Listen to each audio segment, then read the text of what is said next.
6,80,000 பேர் படுகொலை செய்யப்பட்டிருக்கிறார்கள். அதிலே கிட்டத்தட்ட 3 லட்சம் பேர் குழந்தைகள். அது 10,000 15,000 20,000 அல்ல தோழர்களே, 3 லட்சம் குழந்தைகள் படுகொலை செய்யப்பட்டிருக்கிறார்கள். நாம் மனிதநேயத்தின் அடிப்படையில் மட்டும் இங்கே திரளவில்லை, பாலஸ்தீன விடுதலைக்காக திரண்டிருக்கின்றோம். பாலஸ்தீன விடுதலை போராட்டத்தை ஆதரிப்பதற்காக நாங்கள் இங்கே திரண்டிருக்கின்றோம். 400க்கும் அதிகமான ஊடகவியலாளர்கள் படுகொலை செய்யப்பட்டிருக்கிறார்கள், மருத்துவர்கள் படுகொலை செய்யப்பட்டிருக்கிறார்கள், ஐநாவினுடைய பொறுப்பாளர்கள் படுகொலை செய்யப்பட்டிருக்கிறார்கள். இப்படி அனைத்து மட்டத்திலும் ஒரு அழிப்பை நடத்தி கொண்டிருக்கிறார்கள். ஹமாஸை இவர்கள் தீவிரவாதிகள், பயங்கரவாதிகள் என்று சொல்லலாம். நாம் உறக்க சொல்லுவோம், ஹமாஸ் ஒரு விடுதலை போராட்ட இயக்கம் என்பதை உறக்க சொல்லுவோம். அந்த மக்களுக்காக ஒரு அடி பின்வாங்காமல் இன்று வரை களத்தில் போராடி கொண்டிருக்கிறார்கள். ஐநா நாடுகளுக்கு என்று சட்டம் இருக்கிறது. என்னவென்றால், ஒரு தேசத்தில் நடப்பது இனப்படுகொலை என்று ஐநா அறிவிக்கும் என்றால் உடனடியாக அண்டை நாடுகள் தனது ராணுவத்தை உள்ளே அனுப்ப வேண்டும், ராணுவ தலையீடு செய்ய வேண்டும். அதற்கென்று ஒரு சரத்து இருக்கிறது, ஒரு விதி இருக்கிறது. அதன் பெயர் ரெஸ்பான்சிபிலிட்டி டு ப்ரொடெக்ட் என்று பெயர், R2P என்று பெயர். ஒரு தேசத்திலே ஒரு மக்கள் இனப்படுகொலை செய்யப்படுகிறார்கள் என்று ஐநா அங்கீகரிக்கும் என்றால் அண்டை நாடுகள் உடனடியாக ராணுவத்தை அனுப்ப வேண்டும். அண்டை நாடுகள் மட்டுமல்ல, உலகத்தில் இருக்கக்கூடிய எந்த நாடு வேண்டுமானாலும் அங்கே ராணுவத்தை அனுப்பலாம். அந்த மக்களை பாதுகாப்பதற்கான ஒரு மனிதநேய உதவிகள் அங்கு சென்று சேர வேண்டும் என்று குரல் கொடுக்கிறோம். ஆனால் நமது குரல் அதோடு நிற்கக்கூடாது. நமது குரல் எதுவாக இருக்க வேண்டும் என்றால், பாலஸ்தீனத்தை விடுதலை செய் என்கின்ற முழக்கமாக இருக்க வேண்டும். பாலஸ்தீனம் ஒரு தனி தேசம் என்று அங்கீகரிக்கப்படும் என்றால் அது தன்னைத்தானே பாதுகாத்துக் கொள்ளும். ஹமாஸ் அந்த தேசத்தினுடைய ராணுவமாக உலக நாடுகளால் அங்கீகரிக்கப்படும்.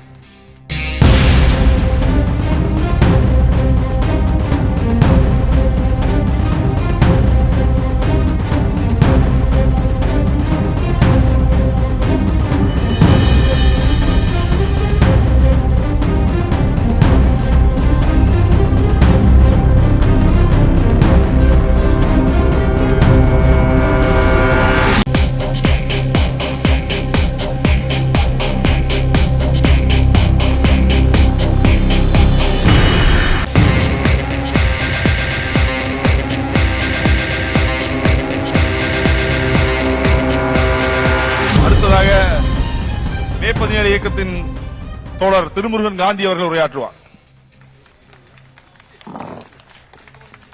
அன்பான தோழர்களே, ஒரு வரலாறை நாம் உருவாக்கி கொண்டிருக்கின்றோம். இந்தியாவிலே இஸ்ரேலுக்கு எதிரான குரல் எழாது என்கின்ற ஒரு சரித்திரத்தை உடைத்தெறிந்து இன்றைக்கு தமிழ்நாடு இஸ்ரேலுக்கு எதிராக இங்கே ஆயிரக்கணக்கான தோழர்கள் திரண்டு நிற்கிறார்கள்.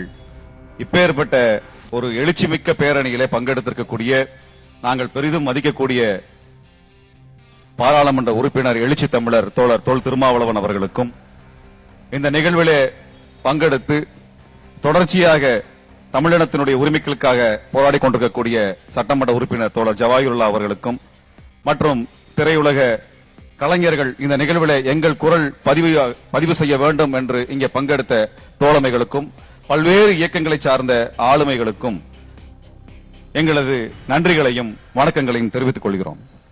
தோழர்களே, தமிழீழ தேசிய தலைவர் சொன்னதாக ஒரு முக்கியமான தகவலை சொல்லுவார்கள். ஈராக் அதனுடைய அதிபர் சதாம் ஹுசேன் எப்பொழுது வீழ்கிறாரோ அப்பொழுது மேற்காசியாவிலே நிறுத்தப்படாத ஒரு போர் நடக்க ஆரம்பிப்பது மட்டுமல்ல, உலகெங்கிலும் இருக்கக்கூடிய போராடுகின்ற மக்கள் எல்லாம் கொடூரமான ஒரு போரை எதிர்கொள்ளக்கூடிய சூழல் வரும் என்று சொன்னார். அதுபோலத்தான் சதாம் ஹுசேனை தூக்கிலேற்றிய பிறகு இன்று வரை எந்த யுத்தமும் நிற்கவில்லை. அவர்கள் மேற்காசியாவை அழித்துக் கொண்டிருக்கிறார்கள், தமிழீழத்தை அழித்தார்கள். இந்தியாவினுடைய சுற்றுப்புறத்தில் இருக்கக்கூடிய இந்த தேசங்கள் எல்லாம் அழிக்கப்பட்டுக் கொண்டிருக்கும் பொழுது இந்தியாவிற்குள்ளே நாம் பாதுகாப்பாக இருக்க முடியுமா என்பதை நாம் யோசித்து பார்க்க வேண்டும். எங்கோ யாருக்கோ நடக்கிறது என்று நாம் பாலஸ்தீனத்தில் நடக்கக்கூடிய இனப்படுகொலையை நாம் கண்டும் காணாமல் போய்விட முடியாது. பல தோழர்கள் சொன்னார்கள், அங்கே பல்லாயிரக்கணக்கான குழந்தைகள் கொல்லப்பட்டிருப்பதை சொன்னார்கள். 3-4 நாட்களுக்கு முன்பாக ஒரு அறிக்கை வெளிவந்திருக்கிறது. பாலஸ்தீனத்தில் படுகொலை செய்யப்பட்ட அந்த மக்களின் எண்ணிக்கை 6,80,000 பேர் என்பதை மறந்துவிடக்கூடாது. 6,80,000 பேர் படுகொலை செய்யப்பட்டிருக்கிறார்கள். அதிலே கிட்டத்தட்ட 3 லட்சம் பேர் குழந்தைகள். அது 10,000மோ 15,000மோ 20,000மோ அல்ல தோழர்களே, 3 லட்சம் குழந்தைகள் படுகொலை செய்யப்பட்டிருக்கிறார்கள். 400க்கும் அதிகமான ஊடகவியலாளர்கள் படுகொலை செய்யப்பட்டிருக்கிறார்கள். மருத்துவர்கள் படுகொலை செய்யப்பட்டிருக்கிறார்கள்.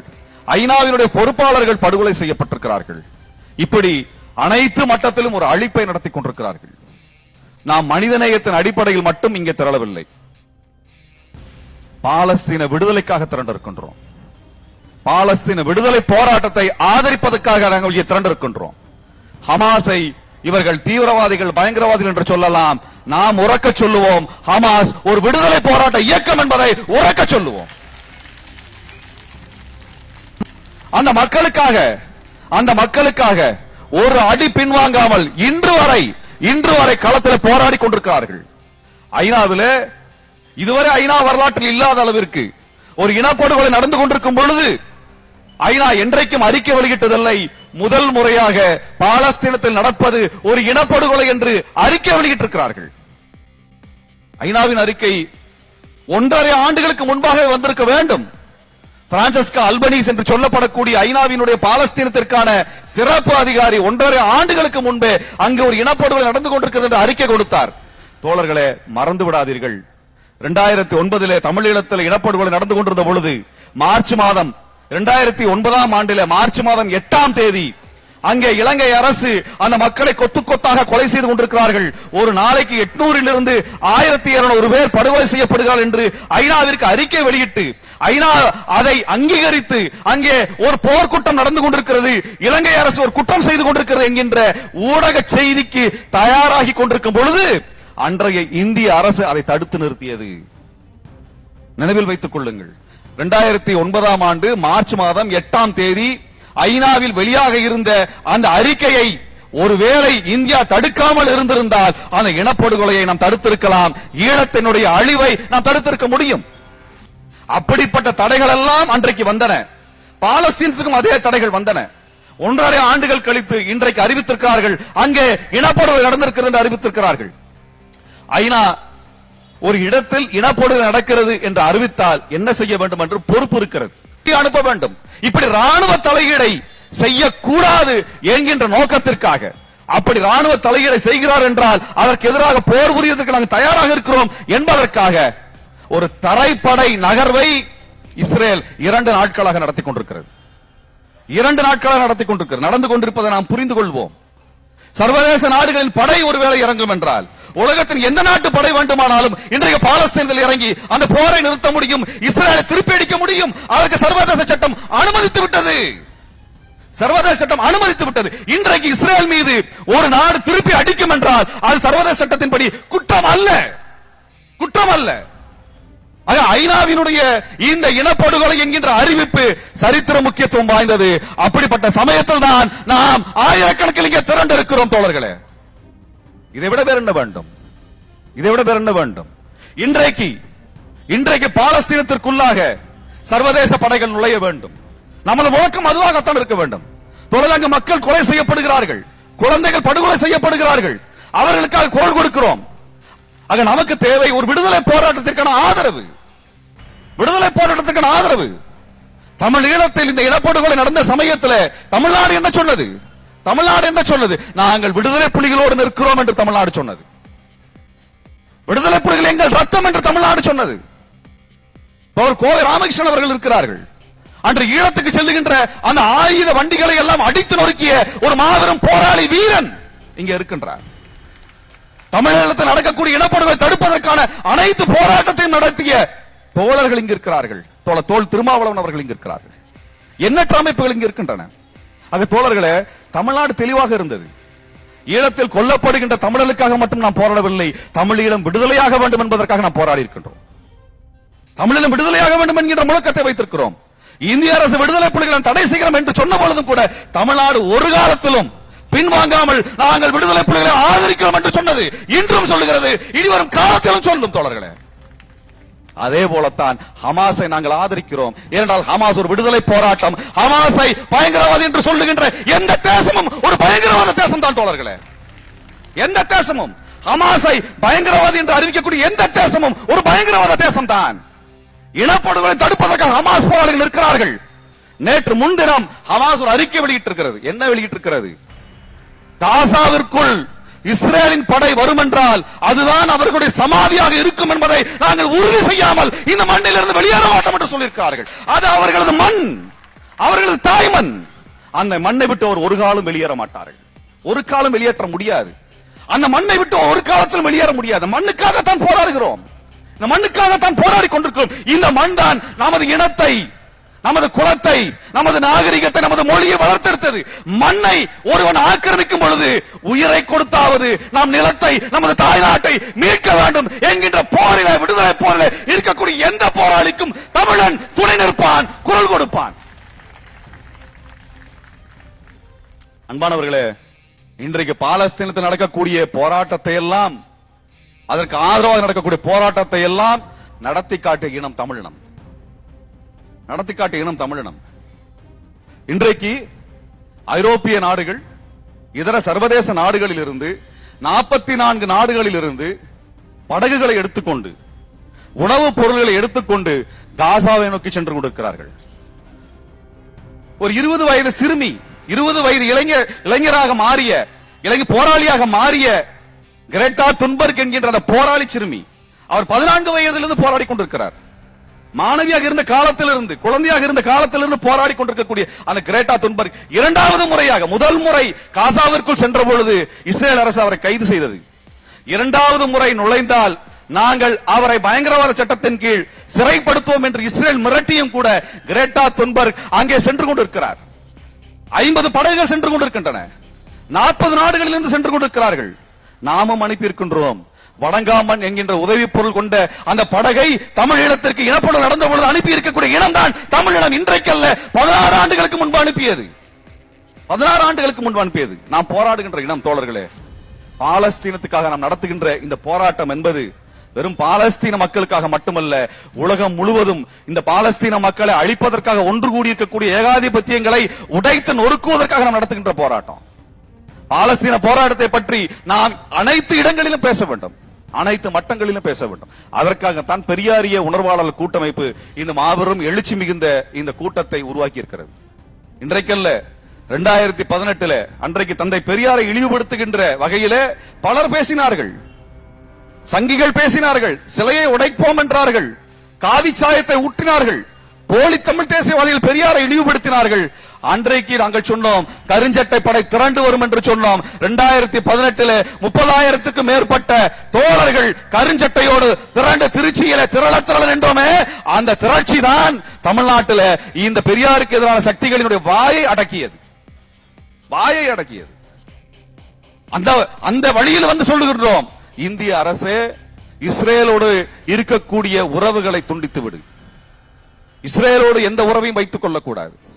தமிழ்நாடு முதலமைச்சர் கூட இந்த இனப்படுகொலைக்கு கண்டனம் தெரிவித்து அறிக்கை வெளியிட்டிருக்கிறார், வரவேற்கிறோம். தமிழ்நாட்டில் கூட அனைத்து கட்சிகளும் இந்த இனப்படுகொலை கண்டிக்கக்கூடிய வகையில் அனைவரும் ஒன்று திரள வேண்டும் என்று கேட்கின்றோம். இதில் கட்சி பார்க்க கூடாது, கட்சி கடந்து தமிழினம் ஒன்றுபட்டு எழுந்து நிற்க வேண்டும், ஒன்றுபட்டு எழுந்து நிற்க வேண்டும். தமிழீழமோ பாலஸ்தீனமோ எங்கெல்லாம் விடுதலை போராட்டம் நடக்கிறதோ அங்கெல்லாம் நாம் ஒன்று திரள்வோம் தோழர்களே, அதற்கெல்லாம் குரல் கொடுப்போம். அந்த வகையில பெரியாரிய உணர்வாளர் கூட்டமைப்பு கடந்த 7 ஆண்டுகளாக பல்வேறு போராட்டங்கள் நடத்தி இங்க பெரும் சரித்திரத்தை நாம் படைத்திருக்கின்றோம். சிறு சிறு அமைப்புகள் என்று நம்மை சொல்லலாம், ஆனால் தமிழ்நாட்டினுடைய ரத்த நாளங்களாக நாம் இருக்கிறோம் என்பதை மறந்துவிடக் கூடாது. இந்த சிறு சிறு ரத்த நாளங்கள் தான் இந்தியாவினுடைய அந்த ஏகாதிபத்திய மனநிலையை அடித்து நொறுக்கி கொண்டிருக்கிறது. அந்த வகையில் நமது குரலாக பாராளுமன்றத்தில் ஒலித்துக் கொண்டிருக்கக்கூடிய மரியாதைக்குரிய தோழர் திருமாவளவன் அவர்கள் தனது கண்டன உரையை இந்த மன்றத்தில் ஆற்ற இருக்கிறார்கள். அவர்களுக்கு நாங்கள் நன்றி தெரிவிக்க வேண்டும். ஏனென்றால் இன்று அதிகாலை தான் அவர் இங்கிலாந்திலிருந்து இங்கே வந்தார்கள். இதுவரை அவர் தூங்கவில்லை. இப்படிப்பட்ட ஒரு நெருக்கடியான ஒரு பயணத்திலும் கூட இந்த பேரணியிலே முழுமையாக இருந்து பங்கெடுத்து நம்மை எல்லாம் உற்சாகப்படுத்தி இருக்கிறார்கள். அவருக்கு பலத்த கரகோஷத்தை நீங்கள் எழுப்ப வேண்டும் என்று சொல்லி அவரது உரைக்கு வழிவிட்டு விடைபெறுகிறேன்.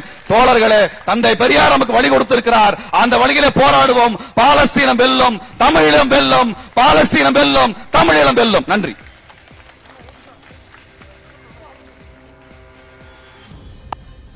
அல்லற்பட்டு ஆற்றாத அழுத கண்ணீர் அன்றே செல்வத்தை தேய்க்கும் படை என்ற குரலுக்கேற்ப காசாவிலே படுகொலை செய்யப்படும் நமது குழந்தைகளின் ஆன்மா இஸ்ரேலின் ராணுவத்தை, இஸ்ரேலின் ஆட்சியாளர்களை, அமெரிக்காவை வீழ்த்தும் வீழ்த்தும் வீழ்த்தும் என்று கூறிக்கொள்கின்றோம். இந்த வெல்லட்டும் வெல்லட்டும் பாலஸ்தீன மக்கள் போராட்டம், வெல்லட்டும் வெல்லட்டும், மலரட்டும் மலரட்டும், பாலஸ்தீனம் மலரட்டும். அறிவித்திடு அறிவித்திடு, இன வெறி இஸ்ரேலை இன படுகொலை குற்றவாளியாக அறிவித்திடு அறிவித்திடு. இனப்படுகொலை இனப்படுகொலை. அமெரிக்காவும் இஸ்ரேலும் காசாவில் செய்வது இனப்படுகொலை இனப்படுகொலை. ஐநா மன்றமே சர்வதேசமே, ஐநா மன்றமே சர்வதேசமே பாலஸ்தீன விடுதலையை உடனடியாக அறிவித்திடு. எங்கள் ரத்தம் எங்கள் ரத்தம், ஈழத் தமிழர் சிந்திய ரத்தம் எங்கள் ரத்தம் எங்கள் ரத்தம், பாலஸ்தீனர் சிந்திய ரத்தம் எங்கள் ரத்தம் எங்கள் ரத்தம். நீதி கேட்போம் நீதி கேட்போம். காசாவில் கொல்லப்படும் குழந்தைகளுக்காக குழந்தைகளுக்காக தமிழர் நாங்கள் நீதி கேட்போம். பெரியார் ஈய உணவாளர்கள் நீதி கேட்போம் நீதி கேட்போம். வெல்லட்டும் பாலஸ்தீனம்.